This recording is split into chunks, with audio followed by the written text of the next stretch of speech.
Mixed results on that sometimes. Yes, okay, looks like we have our audio good.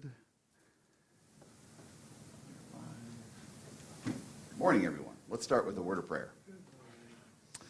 Lord God, Heavenly Father, thank you for this day that you have made, that we can rejoice and be glad in it.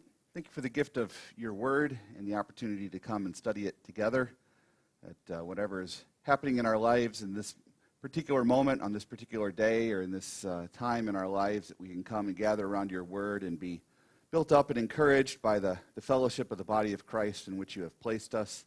Help us to be instruments of peace and comfort to those who are around us.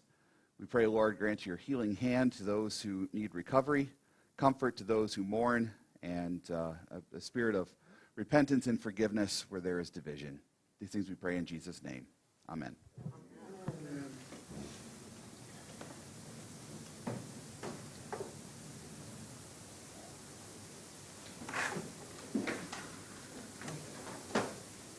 All right.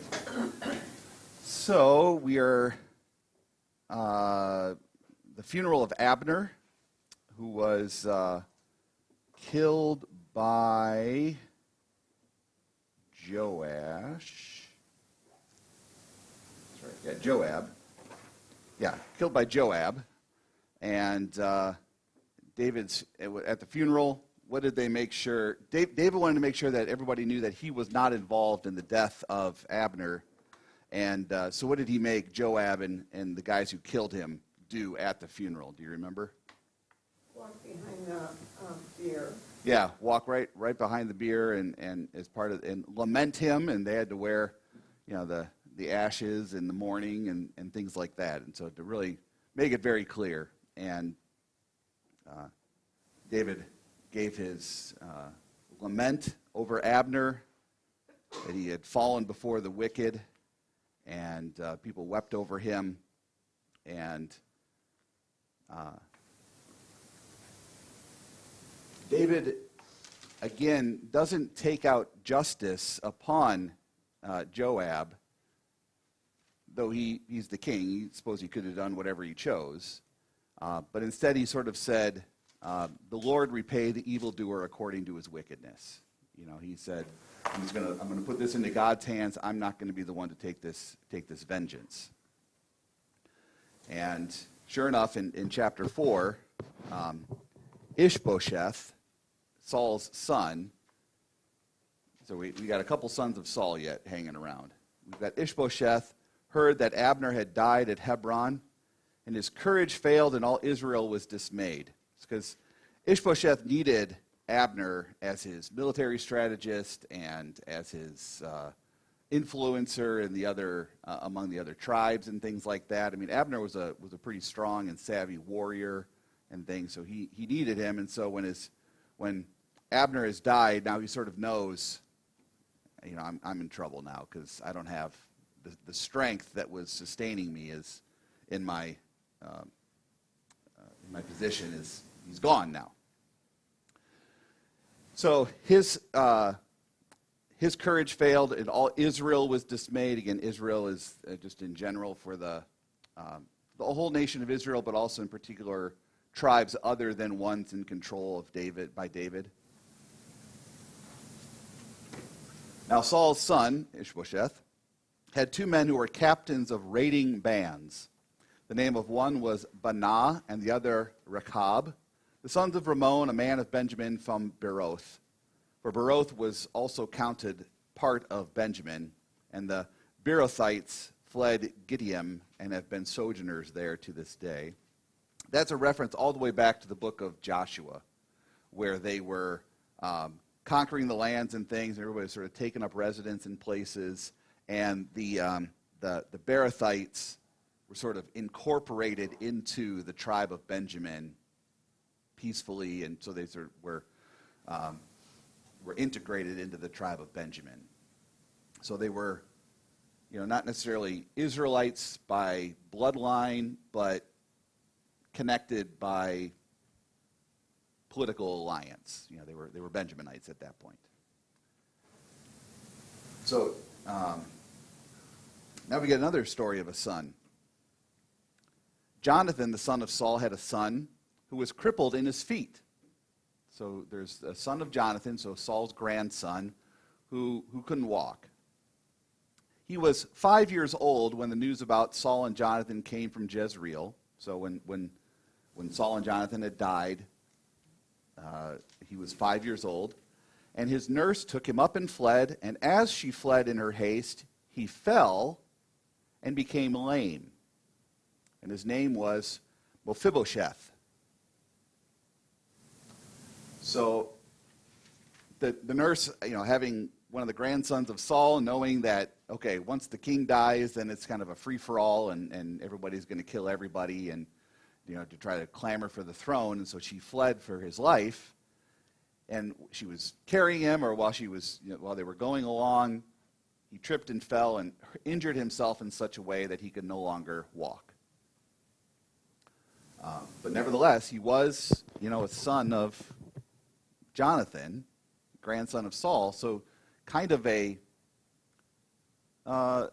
heir to the throne. I mean, there was a bloodline there. Jonathan had renounced the throne, so maybe not so much, but once everybody else is gone, even if you've renounced the throne and stuff like that, all of a sudden it's like, well, my dad renounced the throne, but I didn't. There can be all kinds of wrangling at that point. So, the author just kind of gives us this little clue that says Mephibosheth is going to be, he'll come up later. There's another son. No, there is another one. There's always sort of the hidden relative or something like that. Now we're going to jump to verse 4, sort of an insert there, back to the story of Banah and Rechab. So the sons of Rimmon, they set out, and in the heat of the day, they came to the house of Ishbosheth as he was taking his noonday rest. Sort of think Western as these guys are coming across the wasteland, and the sun is high, and you can see the sort of the waves of heat coming off the ground, and you get an inside view of the tent, and there's Ishbosheth, dozing away, and ominous music, and, it's very cinematic. And they came into the midst of the house as if to get wheat, because they were part of Ishbosheth's army. So they sort of belonged there. It wasn't sort of a strange thing that they were coming in. They stabbed him in the stomach. Then Rechab and Banah, his brother, escaped. When they came into the house, as he lay on his bed in his bedroom, they struck him and put him to death and beheaded him. And they took his head and went by the way of Arabah at night and brought the head of Ishbosheth to David at Hebron. Okay, wait a minute. I'm confused on who's doing what. All right. So Ishbosheth is Saul's son, Right. and he's kind of the king in rivalry to David. Right. Rechab and Banah are part of his army, but they kind of see the handwriting on the wall now that Abner was dead, and so they decide they're going to assassinate the king. So they sneak into his house, stab him in the stomach, and cut off his head. And carry the head to David at Arabah, at Hebron. It confused me because they escaped. Right, they escaped, and then they sort of said, by the way, when they came into his house and he was laying on his bed, they put him to death and beheaded him and took his head.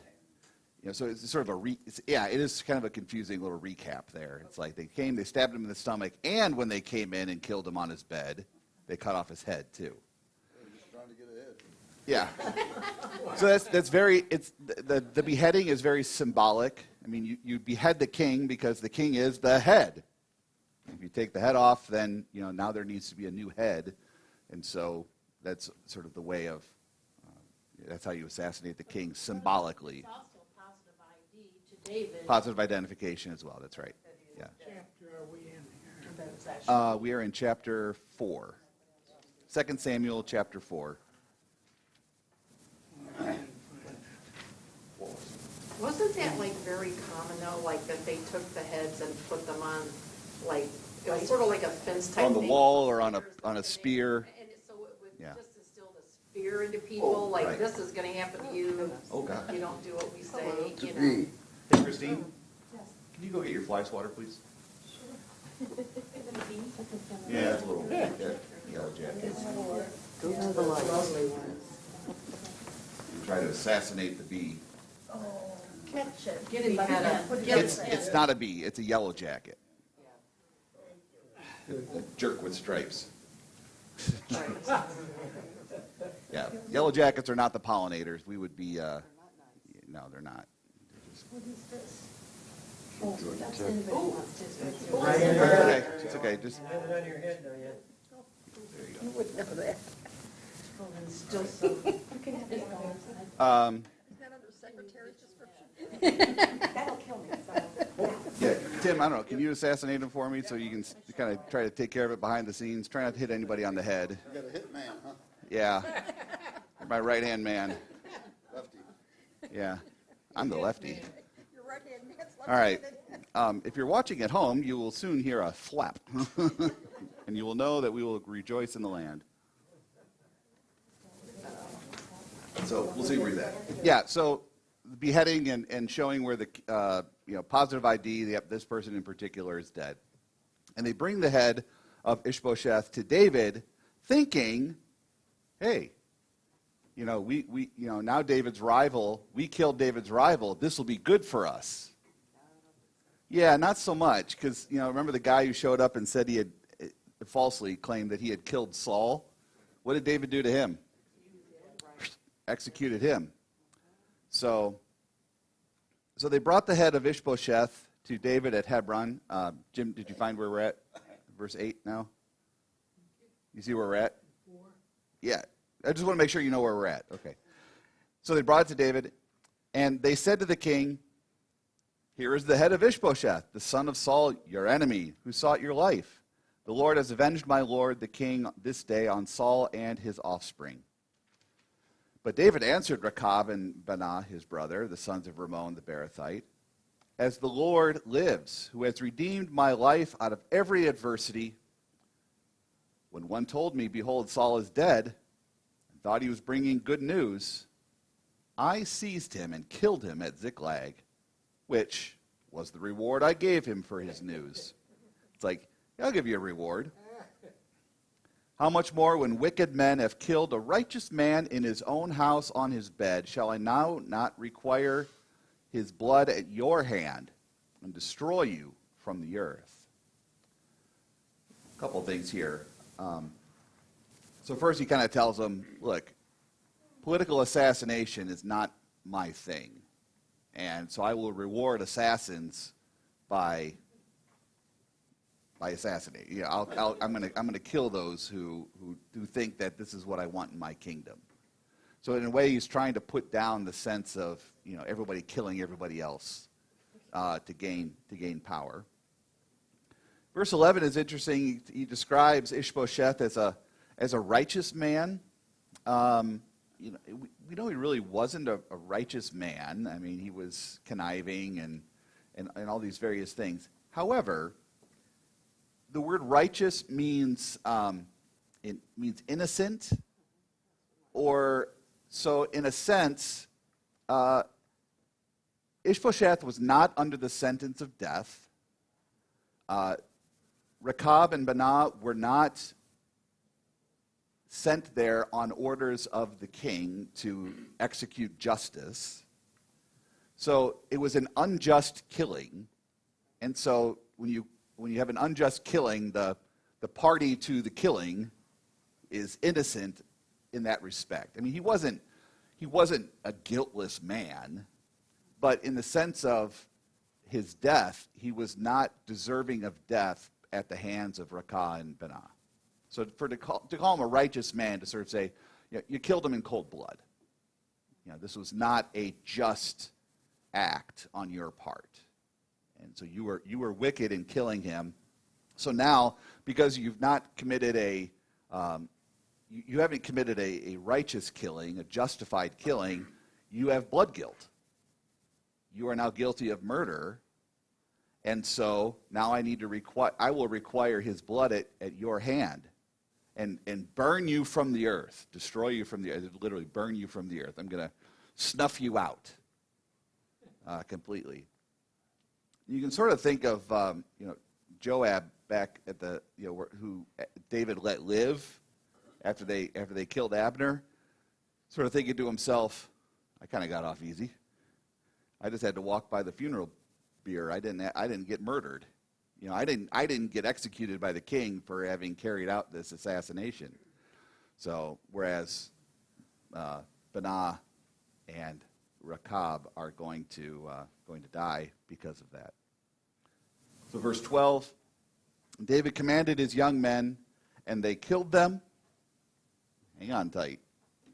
They cut off their hands and feet and hanged them beside the pool at Hebron. But they took the head of Ishbosheth and buried it in the tomb of Abner at Hebron. Which is a little bit interesting, since Abner was sort of in the process of betraying Ishbosheth at the time he was actually killed. He had gone to David and was sort of like, hey, I'm gonna deliver the kingdom into your hands now because Ishbosheth has double-crossed me, kind of thing. So, but he does something respectfully with the head of Ishbosheth, in that he buries it and just sort of lets it be. He doesn't make a spectacle of the fact that his enemy has died. He does make a spectacle of the murderers, though. And the idea there, again, is to say, we will have law and order in my kingdom. We will not go around and assassinate political rivals, not only for his own sake, but just to also sort of say, I am not going to maintain my kingdom through political assassinations. It's a way of him ruling justly in that sense. So why the hands and the feet? Yeah, why the hands and the feet? They murdered them with their hands. They Okay. carried them over to David with their feet. They walked over there with their feet. You kind of hit on it. It's the hands and the feet are the means of action. You have a sinful thought, you have an evil desire that comes from within, and it's carried out by your hands and your feet. They become the instruments of those transgressions, or the instruments of action in general, not just evil actions, but also good actions. But you do talk about, we talk about you died at the hand, or we suffer at the hands of evil men. That language from Psalms and things. The hands are the instruments by which that is inflicted. But also maybe on the positive side of things, you see like how beautiful are the feet of those who bring the good news. The feet are the ones that carry the messengers who bring the gospel, and so their feet are beautiful in that sense. And so the hands and the feet become the locus, the central point of action. And so, like, you have blood on your hands is another way that we see some of those transgressions and things like that. And so like even when you get onto holy ground, they have to take off their shoes, and so they're barefoot, and so there's sort of that connection to the feet in that respect. In Eastern Orthodoxy, Eastern Christianity,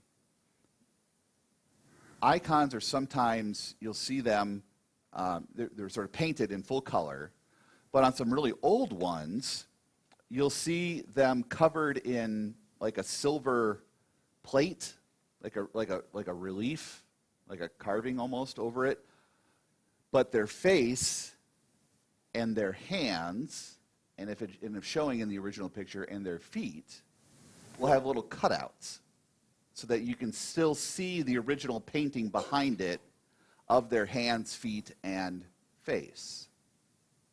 Again, that's because sort of demonstrating that the hands and the feet and the face are the things of identity and the things of action and the things that sort of embody the active persona of a human.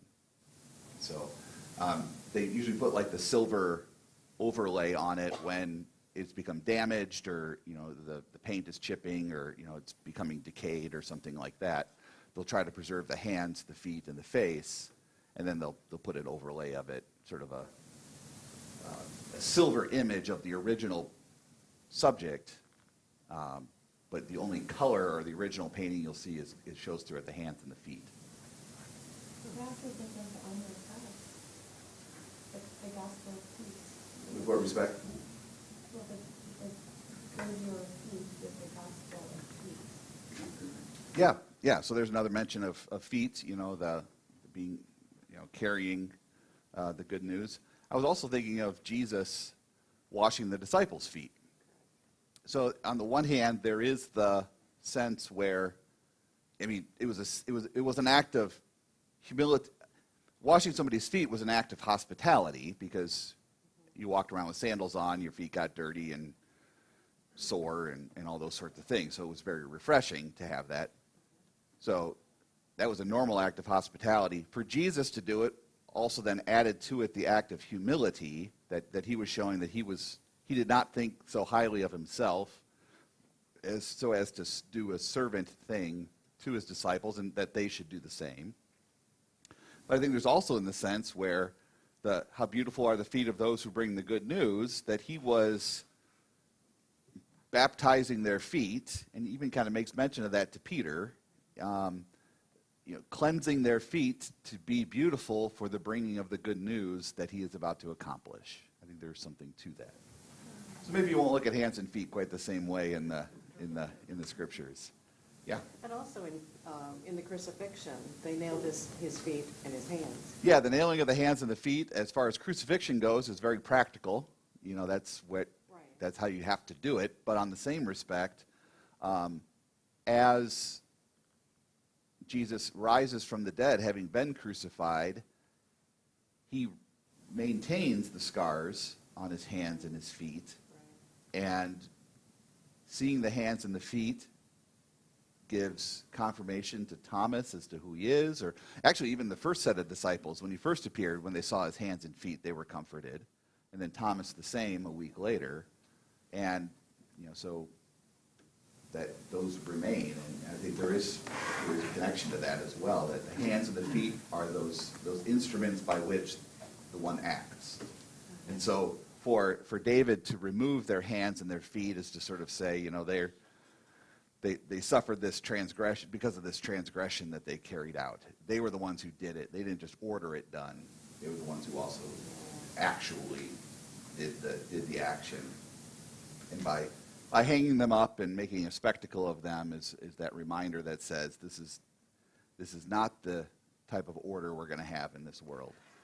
Which in some respect is why the Romans did crucifixions at public crossroads and places where they would be very publicly seen, was that body would hang there for a long time. And it would be the reminder to everybody who walked by that said, don't mess with the Romans. Yeah, the lynchings and things like that in the terrible history of racism, there was to set an example of sorts, unfortunately. Yep. Yeah. Okay, so David has no rivals at this point. Ishbosheth is dead. Abner is dead. Joab is humbled, and so there's kind of nobody left. Well, except Mephibosheth. Mephibosheth is we'll just call him Meph. So all the tribes of Israel came to David at Hebron and said, "Behold, we are your bone and flesh. In times past, when Saul was king over us, it was you who led out and brought in Israel.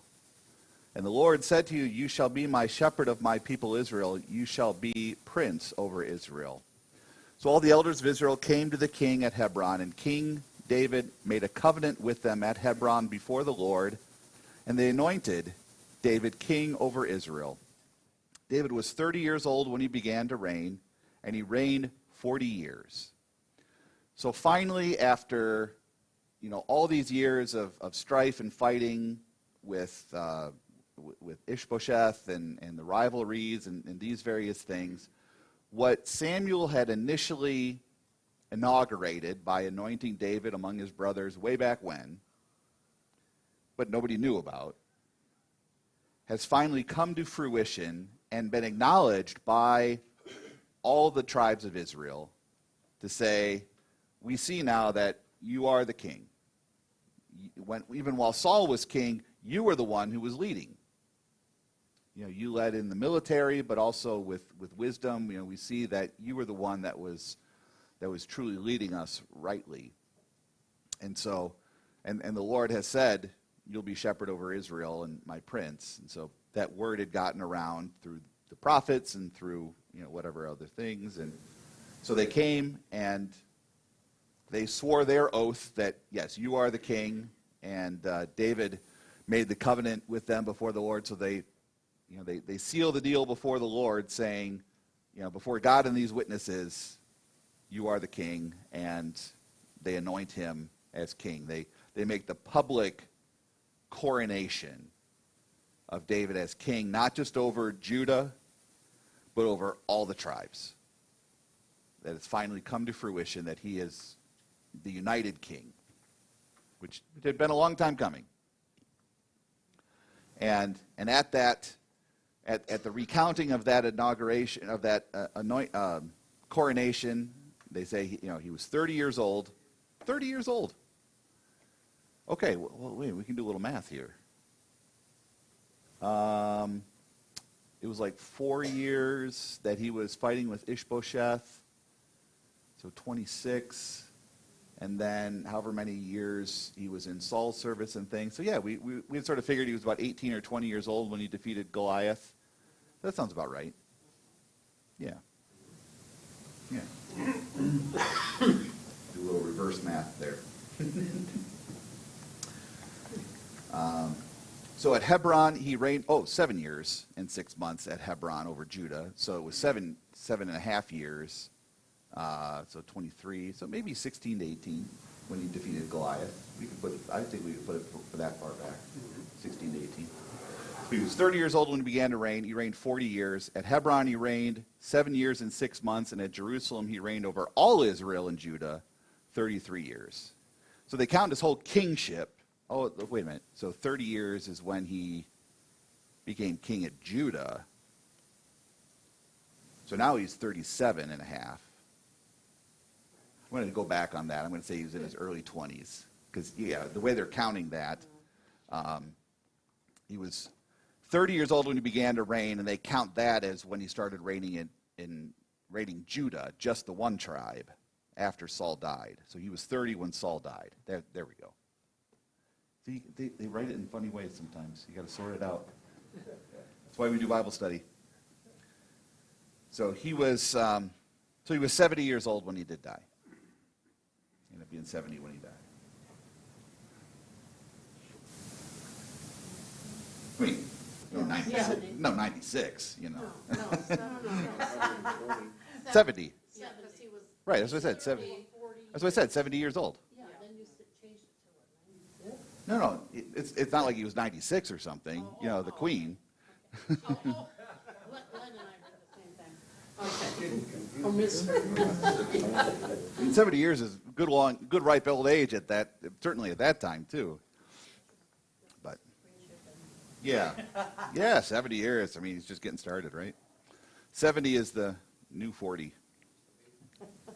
There you go.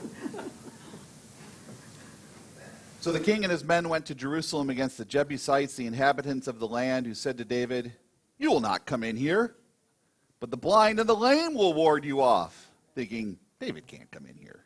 So now he's king over all of Israel, and now he wants to move from Hebron to Jerusalem. He wants to move his headquarters to Jerusalem. And the Jebusites who were in Jerusalem at the time were like, bring it on. Our lame and blind can take care of you. He can't come in here. Look how great our city is and fortified. He's never gonna be able to overcome us. Verse 7, nevertheless, David took the stronghold of Zion. There it is. So the mountain on which Jerusalem is built is Mount Zion. It's also the mount on which Abraham had offered Isaac as a sacrifice. The Lord had directed Abraham to offer Isaac as a sacrifice. That was on Mount Zion, also called Mount Moriah at that time.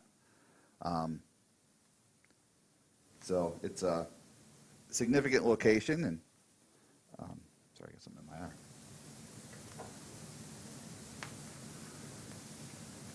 my eye. Nevertheless, he took the stronghold of Zion, that is, the city of David. Well, now it's the city of David. Before it was the Jebusites' city, and then David said on that day, "Whoever would strike the Jebusites, let him get up the water shaft and attack the lame and the blind, who are hated by David's soul. Therefore it is said, the blind and the lame shall not come into the house. And David lived in the stronghold and called it the city of David.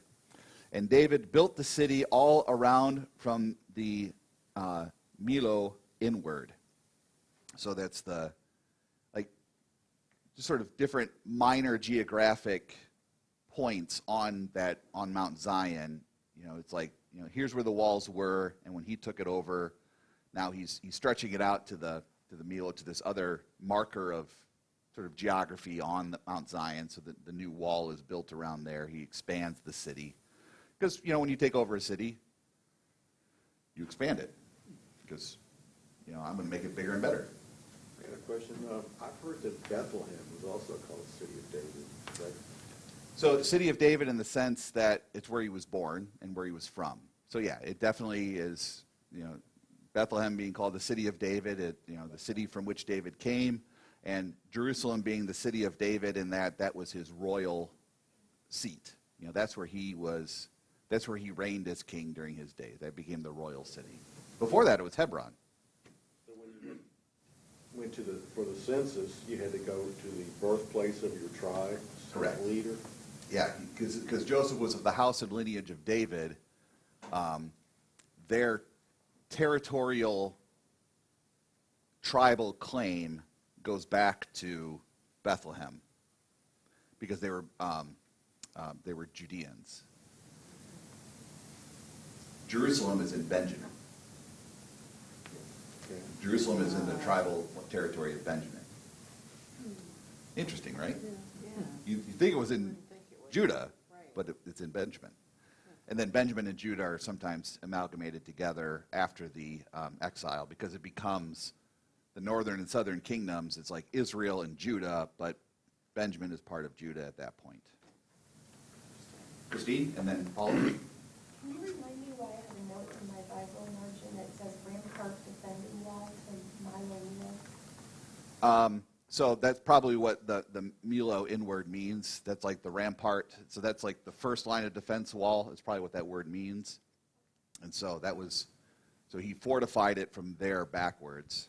And so instead of it just being like the outer wall and then a desolate place and then the inner wall and the city, now they started inhabiting the space between the inner wall and the outer rampart as well.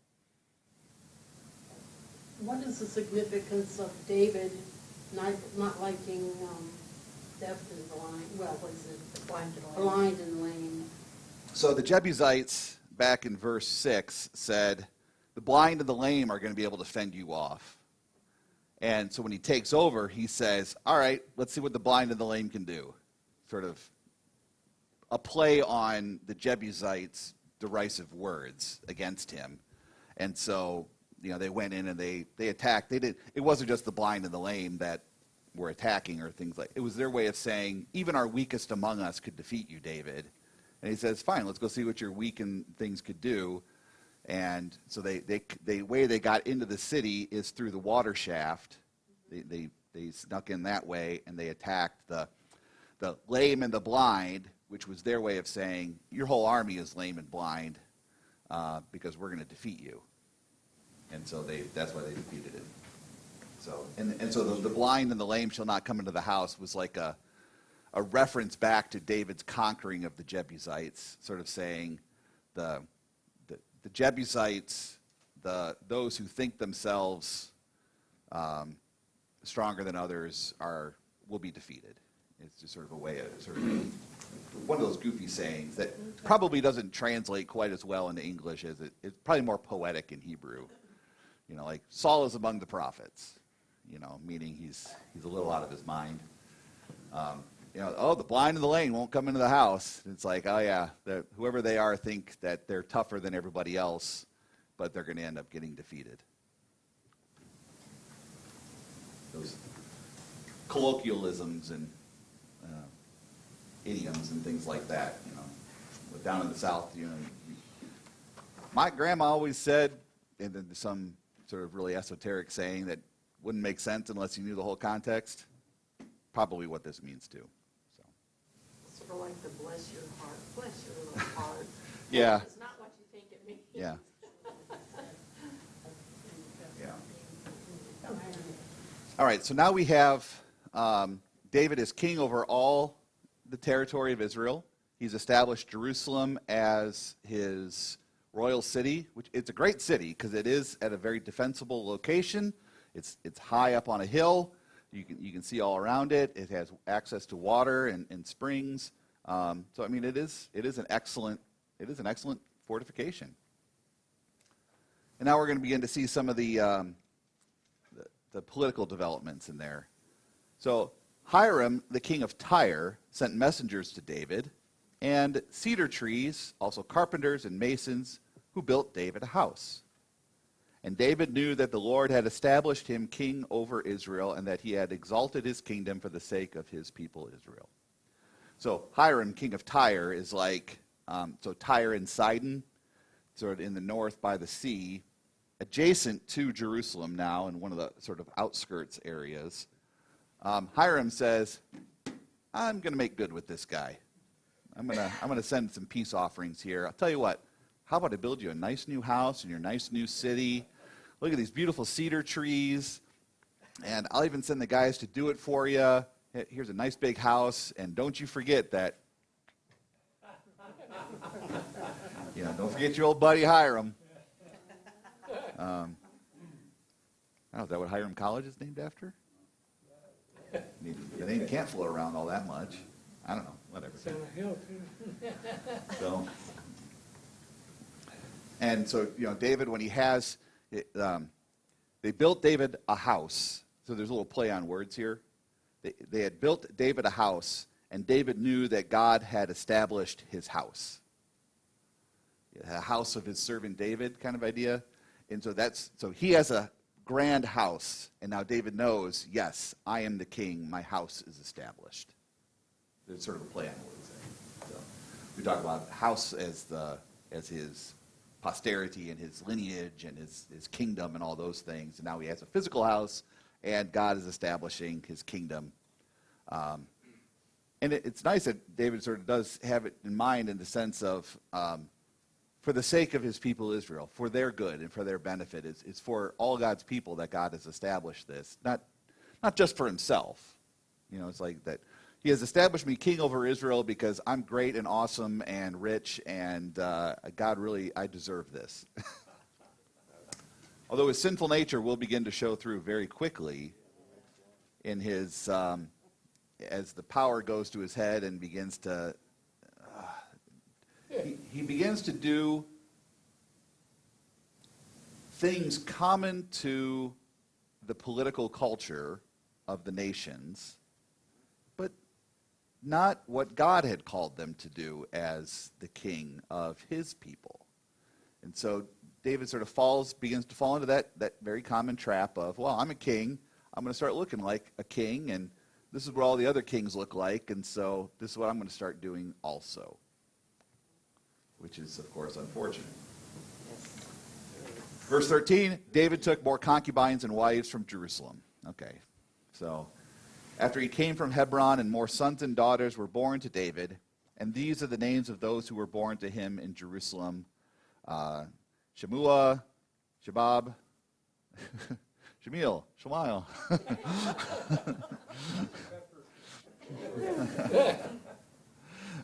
Nathan, Solomon, Ebar, Elishua, Nepheg, Jephia, Elishama, Eladia, and Ephelet.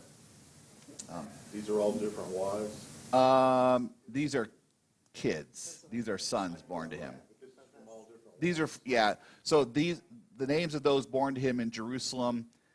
So from the point he moved into Jerusalem onward, this is who was born to him. Probably just the sons. There were probably daughters also, and we're going to hear about some daughters that aren't listed here yet. This is the Solomon of Bathsheba. Yes. Okay. The Nathan is not the prophet Nathan. I want to make sure that's clear, that when Nathan shows up later on, this is not David's son coming to him and as the prophet giving him the condemnation over Bathsheba. It's just a different name.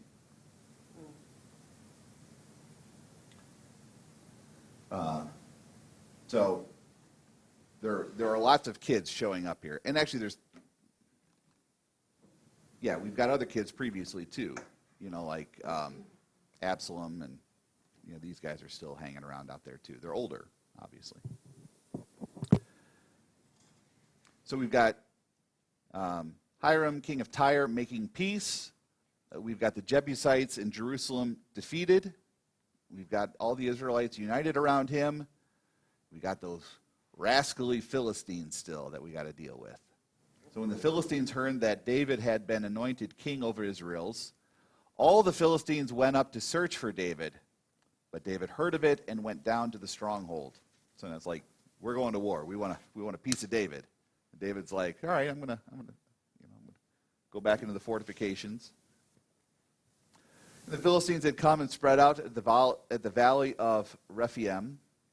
And David inquired of the Lord, shall I go up against the Philistines? Will you give them into my hand?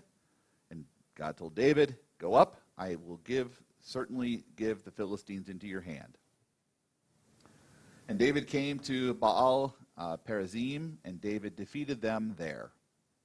And he said, the Lord has broken through my enemies before me like a breaking flood. Therefore, the name of that place is called Baal Perazim, which probably means like breaking flood or something like that. The possessor of breaches. Okay, so the one who holds the breakings of the flood. So, master of breakthroughs. Oh, I like that. And the Philistines left their idols there, and David and his men carried them away. Why would they carry away their idols? Is that anything like the Ark of the Covenant? Yeah, it's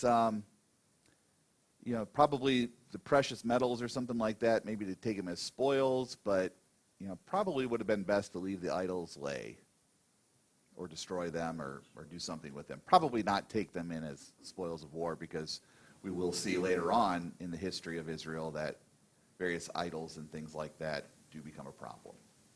In the King James, it says that David and his men burned them.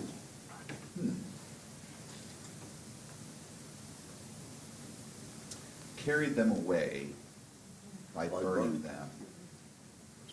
The land of idols. Okay, so in the book of First Chronicles, we sort of have parallel accounts of David's reign and things like that, and there we have that when the Philistines left their idols there, First Chronicle gives the further detail that they were carried away and burned to rid the land of them. So, does the King James actually say in 2 Samuel here that they burned them? Yes. So there's an instance.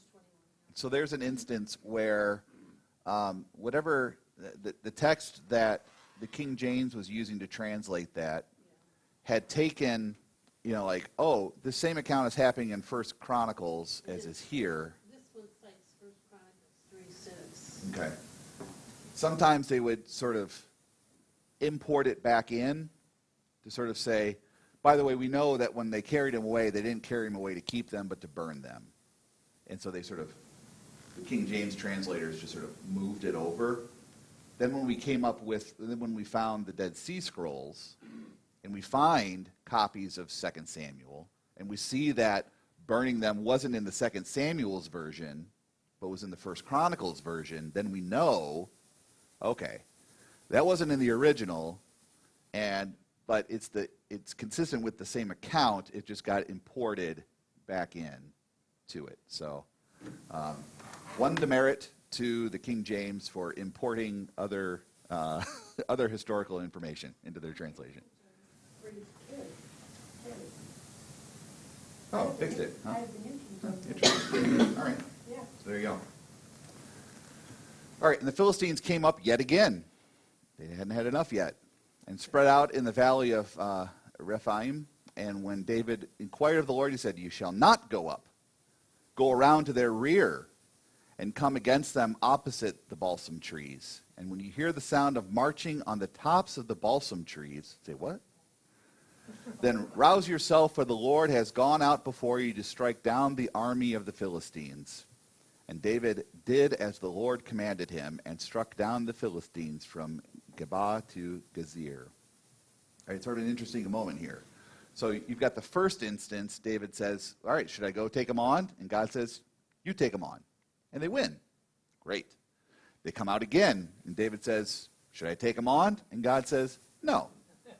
Go around back. Flank them.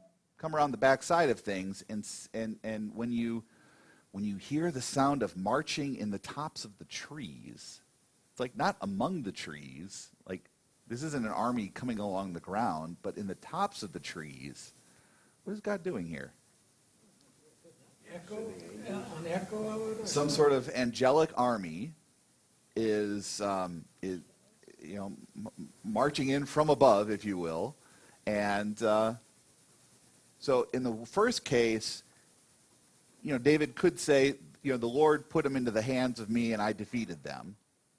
But in the second case, God said, the Lord has gone out before you to strike down the army of the Philistines. Who does the striking down in the second instance? The Lord. So a way for David to be reminded that, yes, you have a great army. Yes, I am with you. Yes, you will go out and come in as I give you command. But just remember, I'm the one who fights for you. I'm the one who's giving you the victory. Don't think this is by your own might and strength and strategy and wisdom and all these things that these things are happening. I am establishing this. And to prove that to you, I'm going to give you a victory with you being in the wrong position to fight them. And you'll hear something miraculous happening in the tops of the trees, and they will be routed and defeated.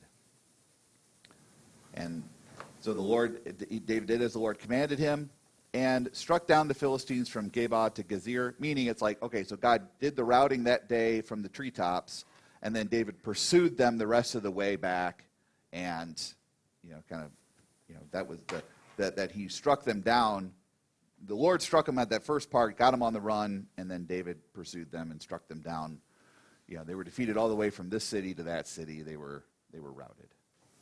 Is it kind of like that the Lord was trying to keep him a little bit humble, like he thought he was getting kind of too big for his britches, so to speak, I'm it, I'm the big shot, kind of, I'm going to humble you, because, we get humbled sometimes.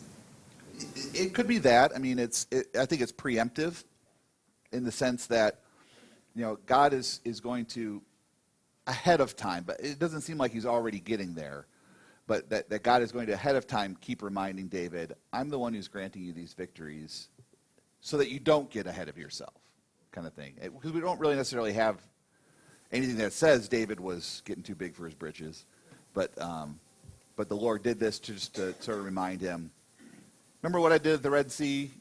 All you have to do is be silent and the Egyptians will be dead. All you got to do is go around the backside of the army and wait. And when you hear the trees rustling, I'll have already defeated them. It's like, that's really something kind of interesting. It's interesting, again, King James, it says mulberry trees. Versus instead of the balsam trees. My guess is whatever Hebrew word is there, we don't exactly know what tree it is.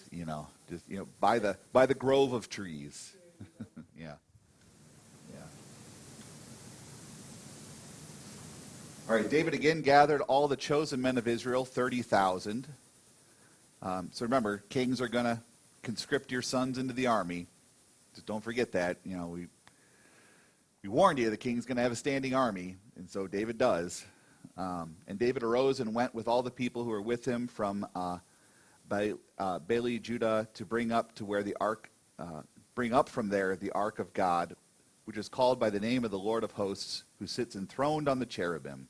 I mean, that's like an Exodus description of who God is. Enthroned on the cherubim. The Ark of the Covenant, the mercy seat. That was the locust. That was where is the Lord? He is seated upon the cherubim above the Ark of the Covenant. So which had been away,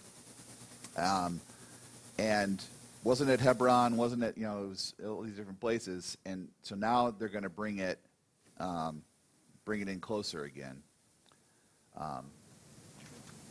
It's not going to be so good, though. And they carried the ark of God on a new cart and brought it out of the house of Abinadab, which is on the hill. Just so you know. And Uzzah and Io, the sons of Abinadab, were driving the new cart with the ark of God, and Io went before the ark. So they're going to bring this out of the house of Abinadab, and they're bringing it in. By the way, it's up on a hill, so they're moving downhill. And David and all the house of Israel were celebrating before the Lord with songs and lyres and harps and tambourines and castanets and cymbals. My guess is it's, don't think castanets, just ways of translating musical instrument names that we don't necessarily identify. We don't know exactly what it was, but there it is. Now when they came to the threshing floor of Nakon, Uzzah put out his hand to the ark of God and took hold of it, for the oxen had stumbled. And the anger of the Lord was kindled against Uzzah, and God struck him down there because of his error, and he died there because of the ark of God. So let's just pause there for a second. And so first off, how are they transporting the ark? On a new cart. I mean, at least they were like, hey, this is a special thing. Let's not use an old cart. Let's use a new cart. It had to be juggling around, too. How had the Lord instructed his people to transport the ark? On a cart? Poles, with people carrying the poles on either side. So, in the first sense, they had not been obedient by how to transport the ark, and so it was on this cart. So there's sort of their first problem that they had there. The second problem is that Uzzah thought it was worse for the ark of God to fall than for him to push and hold it up on that. I'd have been guilty because I'd have tried to prevent it from It's very much our instinct, I think, to push against it and to try to keep it, we don't want it to touch the ground like a flag or something like that or whatever. But there's another sense where it's like, God can take care of himself, maybe. It's like, which is worse, disobeying God or letting the ark fall? I think we'll go ahead and let the ark hit the ground. It's the same. Yeah, we should have been putting it on poles. That's what we should have done in the first place. And the result of that disobedience was that they stumble, they fall, and then Uzzah dies. So it's sort of like, maybe we should get back to doing what the Lord has given us to do rather than trying to move God's ark around on our own terms. It's kind of it's easy to come across in this story as like, man, doesn't God understand it? He was just trying to, hold it up. It's like, well, there's a very pragmatic side to that, of course. And, no, God is not a bloodthirsty, vengeance sort of guy, but he's, at the same time, he had told them how to do it, and they were choosing to do it on their own terms. And when we try to do God's things in our own ways, bad things happen. That's hard for me to understand that, but because I'd have been up there reaching to support it. So let's go ahead and trust how God has given us to do things, even though we look at it and we say, well, that's foolish, or that's risky, or wouldn't it be better if we would just, or, well, I wouldn't want something bad to happen, so I'll just do it my way. When in fact, if you had had them on the poles and it somebody fell and it hit the ground or something like that, God would have been like, I can take it. It's all right. You're doing what I told you to do. Don't worry about it. Versus, oh, we're going to do it our way, and then bad things happen. It's like, told you not to do it that way. Is there a rule against touching it? Yeah. Which is why the poles and all that kind of stuff. So Yeah. when the cleaning lady came in and dusted it, she was okay? So there's a good question to that. I mean, there was this, I don't know what sort of accumulation of sprinkled blood was upon the Ark of the Covenant from when it, every year they would sprinkle blood on it and things like that. So I don't know what the prescriptions were for tidying it up exactly, but what we do know is you carry it with poles, you don't put it on a new cart, and you don't touch it. So taking the easy way out is not necessarily the best way to do it. Correct, yeah. Taking the easy way out or doing things according to our own good senses, instead of the way God has given us to do, which sometimes doesn't mesh with our good senses, but it's just the way we should do it anyway. It's just kind of how it goes. And I think we have that in the sense of, the crucifixion.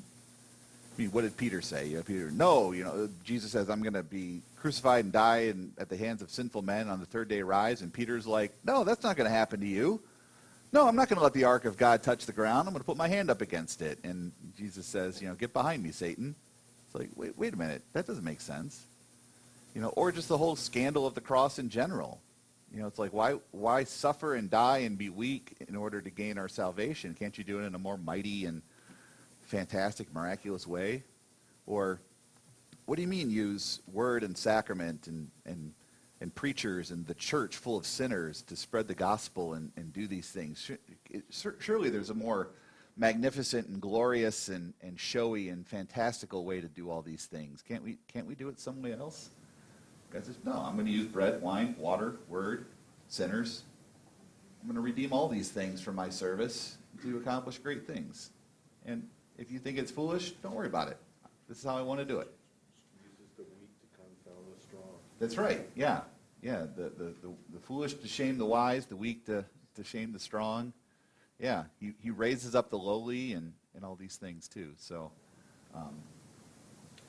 I think when we look at the foolishness of God is wiser than the wisdom of man.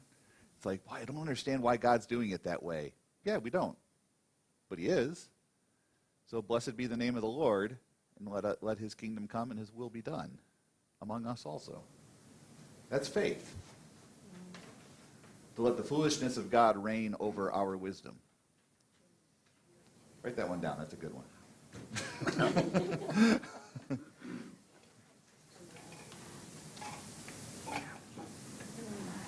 This was God's subtle way of telling David and the people, though, that God had to be obeyed. He was the one in control. He was the one who was ruling over them, really. And even in little things, we need to serve him and take serious his laws. And we don't often. It also kind of goes to show then, can we keep the law perfectly and be preserved from these things? Or are our good intentions enough to circumvent the law? Yeah, so it just shows our profound need for salvation apart from ourselves, that we don't have a way to redeem ourselves apart from Christ doing it for us. So verse 8, David was angry because the Lord had broken out against Uzzah. And the place is called Perez Uzzah to this day. What's your footnote say? Outburst against Uzzah. Oh, outburst against Uzzah. All right. And David was afraid of the Lord that day, and he said, how can the ark of the Lord come to me? So David was not willing to take the ark of the Lord into the city of David, but David took it aside to the house of Obed-Edom, the Gittite. And the ark of the Lord remained in the house of Obed-Edom, the Gittite, 3 months. And the Lord blessed Obed-Edom and all his household. Like, oh, all right. Well, so in a way, one, we don't have a command from God to bring the ark into Jerusalem. It should be the tabernacle. So there is sort of that going on. But now David gets angry at the Lord because he didn't get why he struck out against Uzzah either. So, I mean, in a sense, it's like, if you're confused about it or even angry that God did that, okay, we're in good company with David. At the same time, we should repent like David. And but David is like, well, I'm afraid of this. It's like, it's sort of an interesting reluctance on his part to sort of say, is it his acknowledgement, I'm a sinner and so I can't bring this into me, or is it just a sheer fear of the Lord that says, well, I don't want to die, so I'm not going to bring it here? I don't know. I mean, we don't. The command of the Lord would be to put it in the tabernacle and just be done with it. Where was the tabernacle at this I time? knew you were going to ask me that. It's not real clear. It's supposed to be in the temple, but it wasn't. It's not in the temple. yet. Bethel. Yeah, I think it's at Bethel at this point. Yeah, I think that's where the tabernacle is at this point. Remember, it's like different places. Where did David get the bread from? The guy with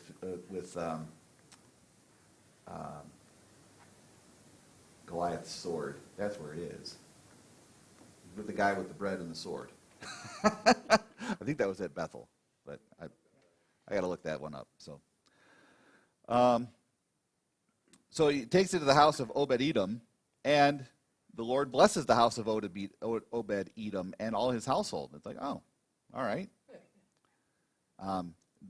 It's kind of that sense of the Lord has visited his people and blessed them sort of thing. It's like the king put it there, and the Lord said, well, I mean, if you don't want it, David, and you want to put it over there where I haven't told you to put it in the first place, but it's not Obed-Edom's fault, so I'm going to bless him. I'm going to be present among him there in the Ark of the Covenant, and I'm going to bless him and his household because of my Ark. That's sort of God's way of saying, my presence is a blessed presence. So the Lord had blessed the house. It was told to King David, the Lord blessed the household of Obed-Edom and all that belongs to him because of the Ark of God. So David went and brought the Ark of God from the house of Obed-Edom to the city of David with rejoicing. And when those who had bore the ark of the Lord had gone 6 steps, he sacrificed an ox and a fattened animal. So it's sort of this symbolic sort of, as we set out on this journey into the royal city with this, we take those 6 steps, one for each day, and then on the 7th step is the day of sacrifice, sort of Sabbath sort of moment there. So an ox and a fattened animal is to be a great festive sacrifice. And David danced before the Lord with all his might. I don't know if it's like Kevin Bacon in Flashdance or something. No, really. I don't know what that means exactly, but. And David was wearing a linen ephod. Basically, he was in his underwear. So David and all the house of Israel brought up the ark of the Lord with shouting and with the sound of the horn. I mean, just a great celebration and joy and things like that. And so, I mean, the fact that he's in a linen ephod means, I mean, as you're flailing around, it's immodest. Can we go back to 13 a second? Yeah. It's interesting here, the words. And when those who bore the ark of the Lord had gone 6 steps. Yeah, they got it on poles now, I think. Sounds like maybe. I think they got it on the poles and off the cart. Yeah, I think you're right. Where did we get the ox and the fattened animal? Let's use the ones that were pulling the cart. That was no good news. I got these ox here we're not going to do anything with. I don't really want to use them for this anymore. I wonder. So, big festival that as the ark is being brought in. And as the ark of the Lord came into the city of David, Michal, remember Michal? Saul's daughter, David split after she let him go, and Saul got mad, but then gave him to another woman. They gave her to another husband, and then David was like, "Yeah, I'll make peace with you." I think this was the Abner thing, and it was like, "Hey, bring me Michal with you," and so he brings her back, and but she seemed to have a good relationship with that other husband. He was weeping over it, and so now Michal is back in the household of David, but I don't think she was very happy about it, because Michal, the daughter of Saul, looked out of the window and saw King David leaping and dancing before the Lord, and she despised him in her heart. So you can, just all this sort of pent up resentment toward David that, from being given to him in the first place maybe, to then the strife that it caused with her father, and then being given to another husband and then taken from him again, and just all that sort of resentment that pent up in there, and then to see him out there celebrating the arrival of the Ark of the Covenant, and she's thinking to herself, that should have been my dad, or who does he think he is, or whatever it is. She's just sort of filled with this rage. And they brought the Ark of the Lord and set it in its place inside the tent that David had pitched for it. Notice it doesn't say, it's not the tabernacle, but it's just the tent. And David offered burnt offerings and peace offerings before the Lord.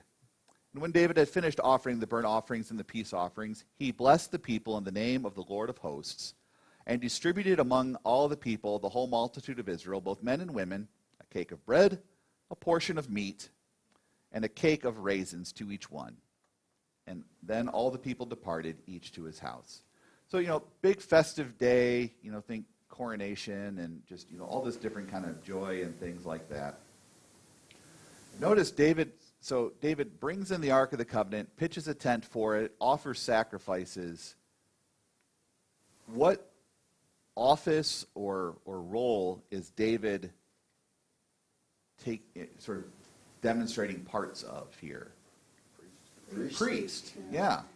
He's not a priest, is he? No, he's not a priest, but he is a king, prince among his people, but king. And here he is doing things sort of connected to the priestly aspect of it, and it sort of shows the blending together of the priestly office and the kingliness within David and his household. And we sort of see that ultimately in the Son of David, Jesus, as prophet, priest, and king, if you will. And so we see David offering the offerings, bestowing a blessing on the people, and then giving gifts. That the Lord would make a sacrifice, bestow a blessing, and give gifts. Sounds like the work of the Son of David. That is what Jesus does for us. To offer a sacrifice, to bestow a blessing, and to give gifts is what the Lord does for each of us. Now again, the King James Version rears, it says it's in the midst of the tabernacle. So I don't know, we know this is, we know the difference between Yeah. total accurate, hopefully accurate translations So in this. So the tabernacling, or the word tent can generally is sort of a general form of the word tabernacle. So in one sense, to call it a tabernacle is not inappropriate. To identify it specifically with the tabernacle, okay, I don't think that's accurate. It said the tabernacle that David had pitched for it. Okay. Well, you wouldn't pitch a tabernacle, you'd pitch a tent. Right. Well, a tabernacle is a tent. It is a tent, yeah. So is it a capital T, tabernacle? Right there? It's not? Oh, okay. So in that sense, it is just referring to a tent, a general tent, not the tent. If it were the tabernacle, it would be capitalized, I bet, in their interpretation of it. So, yeah. How often was the ark moved? Not for a while. I mean, certainly not since they got it back from the Philistines under Saul. It hadn't been moved. It had been at the place where they got it, Abner's, or no, not Abner, Abinadab's house, back up in chapter 6. Yeah. It had been there since they brought it back from the Philistines.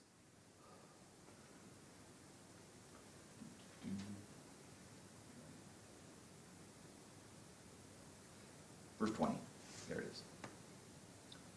And everybody went home. And David returned to bless his household with his presence. I don't know. But Michal, the daughter of Saul, came out to meet David and said, how the king of, you can hear this, you got to read this with sarcasm. How the king of Israel honored himself today, uncovering himself today before the eyes of his servants, female servants, as one of the vulgar fellows who shamelessly uncovers himself. You know, dancing and leading an ephod, things are going to show. And David said to Michal, it was before the Lord who chose me above your father, ooh, ouch, and above all his house to appoint me as prince over Israel, the people of the Lord. And I will celebrate before the Lord. I will make myself yet more contemptible than this, and will be abased in your eyes. But by the female servants of whom you have spoken, by them I shall be held in honor. And Michal, the daughter of Saul, had no child to the day of her death. So, well, there's an easy way to make sure that Michal doesn't have a child. My guess is that she was not interested in being intimate with David from that point on. So there's a very simple way to make sure she's not going to have a child in that respect. There's a line in the movie Tombstone with Val Kilmer, Kurt Russell, and those guys. Val Kilmer at one line says, I have not yet begun to defile myself. I think it's a reference to this line. He makes several biblical references throughout his dialogue. He says it very well when he does it. Oh, it was brilliant. Yeah. I mean, it's a brilliant character. Val Kilmer's a sad story right now. Do you know his current state? He got throat cancer, and he can't speak anymore. Yeah, he's completely lost his ability to speak. I think they did a nice job in the new Top Gun movie. Has anybody seen? Yes. Okay, so spoiler alert, Val Kilmer's in it. I'll just say that. And I think they handled his character brilliantly. I think they handled the relationship between those two characters brilliantly. I mean, they're texting each other and just sort of this closeness that I just think it's beautiful. I talk a lot about the importance of the friendship between men, like David and Jonathan and things. I see a David and Jonathan friendship between Maverick and Ice. It's a very close sort of thing. And they had that sort of last scene together, and he does speak in that scene, but they used his kids to speak the lines, and they sort of voiced it over. And so it's not actually his voice. It's his kid's voice. And I just think it was brilliantly done. So anyway, Val Kilmer. Anyway, I've not yet begun to defile I think it's a reference to this. It's like, I shall make myself even more contemptible than this in your eyes. It's like, I have not yet begun to make you mad by being king. I'm just going to be king, and that's going to make you mad because you don't like me. God exalted me over your dad and over everybody else in your family, and that's why you're mad. And so everything that I do is going to make me contemptible in your eyes. So, Tombstone? Yeah, brilliant. It's a new remake. Yeah. There was an old 1990s? one. Yeah. Is it?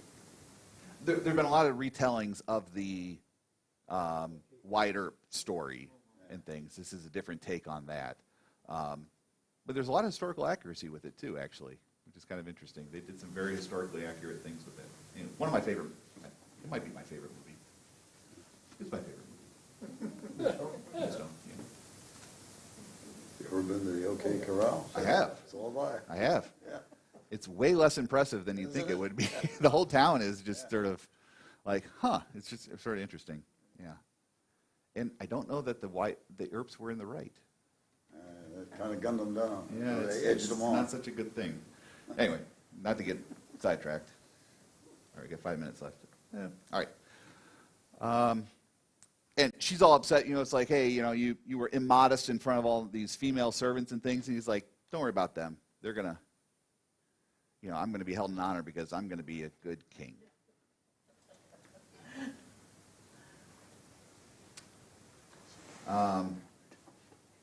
We'll get a preview of David and Nathan's relationship here. Now, when the king lived in his house And the Lord had given him rest from all his surrounding enemies. What a beautiful way to sort of talk about, the kingdom is at peace. You've got these kind of highs and lows of peace and strife and work and rest and things. The kingdom is at rest from all his surrounding enemies. The Philistines are beaten back. Up in Tyre, they're sending in housing materials and everything is good. The king said to Nathan the prophet, "See now, I dwell in a house of cedar, but the ark of God dwells in a tent." And Nathan said to the king, "Go, do all that is in your heart, for the Lord is with you." Now, I don't exactly know how the whole prophet thing works, but I think Nathan spoke out of turn. I think he heard the king want to do something, and he thought it was a good idea too. And so rather than consulting with the Lord first and then giving David instructions, Nathan just kind of said, "Yeah, go ahead, do it. Build the temple. Go for it." Because that night, verse 4, the same night, the word of the Lord came to Nathan. I love that phrase. The word of the Lord came to Nathan and said. You get to the book of Ezekiel, and it gets even stronger in the book of Ezekiel. All over there, it's the word of the Lord came and stood before me and said. I mean, it's like intensifying as time goes on and things. The word of the Lord stood before me and said, or the word of the Lord came to me and stood and said. So who is it? It's the second person of the Trinity. Yeah, it's the Word who would become flesh in Jesus. Yeah, I think it's beautiful. Anyway, so the second person of the Trinity, the Word of the Lord came to Nathan. "Go and tell my servant David, thus says the Lord." Not what you told him already, Nathan. You got to go back on what you told him because you didn't ask me first. "Would you build me a house to dwell in? I have not lived in a house since the day I brought up the people of Israel from Egypt to this day, but I have been moving about in a tent for my dwelling. In all the places where I have moved with all the people of Israel, did I speak a word with any of them, any of the judges of Israel, when I commanded to shepherd my people, saying, 'Why have you not built me a house of cedar?'" Basically saying, look, I've been in a tent. Did I ever tell anybody I didn't want to live in a tent? I didn't say I didn't want to live in a tent. I'm fine in a tent. "Now therefore, thus you shall say to my servant David, thus says the Lord of hosts, I took you from the pasture, from following the sheep, that you should be prince over my people Israel. I have been with you wherever you went, and have cut off all your enemies from before you. And I will make for you a great name, like the name of the great ones of the earth. I will appoint a place for my people Israel, and will plant them, so that they may dwell in their own place and be disturbed no more. And violent men shall afflict them no more, as formerly, from the time that I appointed judges over my people Israel. And I will give you rest from all your enemies. Moreover, the Lord declares to you that the Lord will make you a house.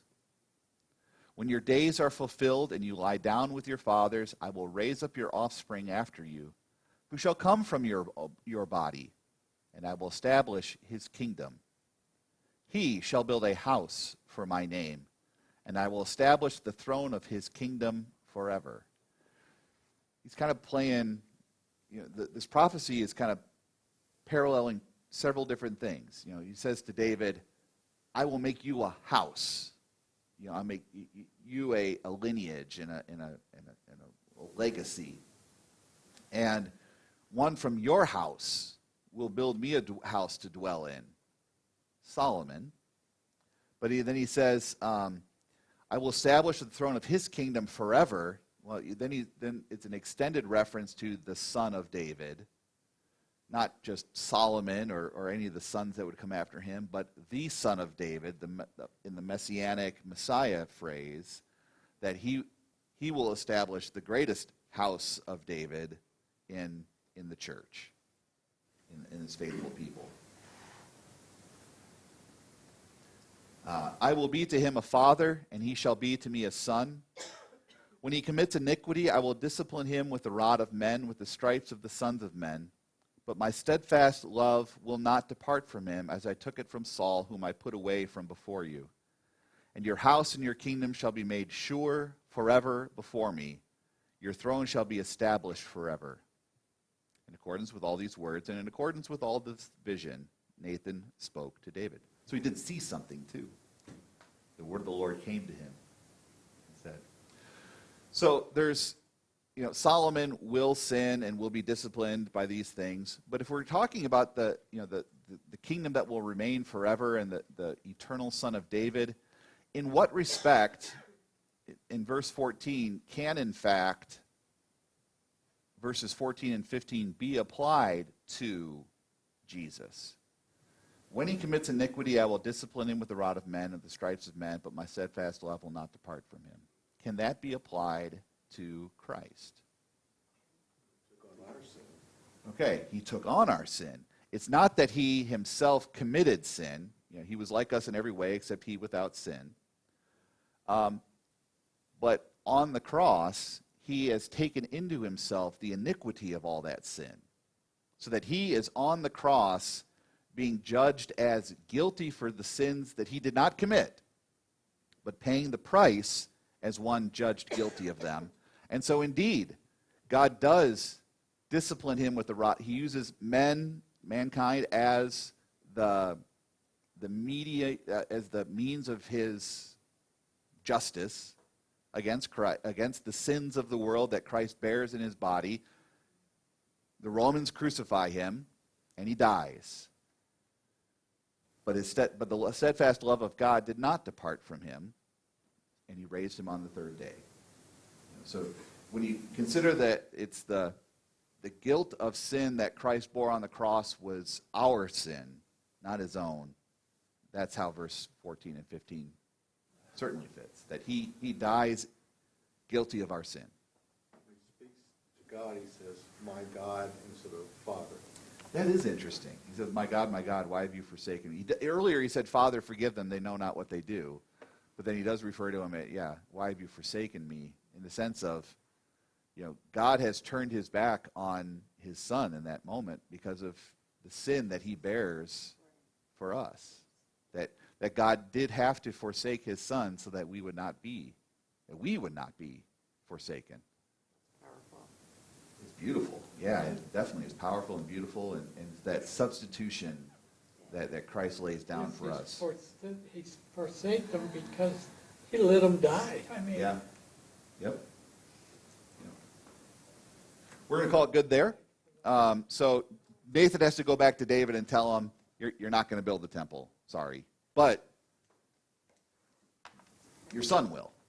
And your son will have a great kingdom, and this will be established forever. And so this is the first time we start getting that language of the house of his servant David and the son of David. That's this prophetic language begins to build from this point on. And that's where we will pick up next week. Thanks, everybody. Can I interest anybody in this book? Jeanette had given it to me for me to pass on, and somebody had given it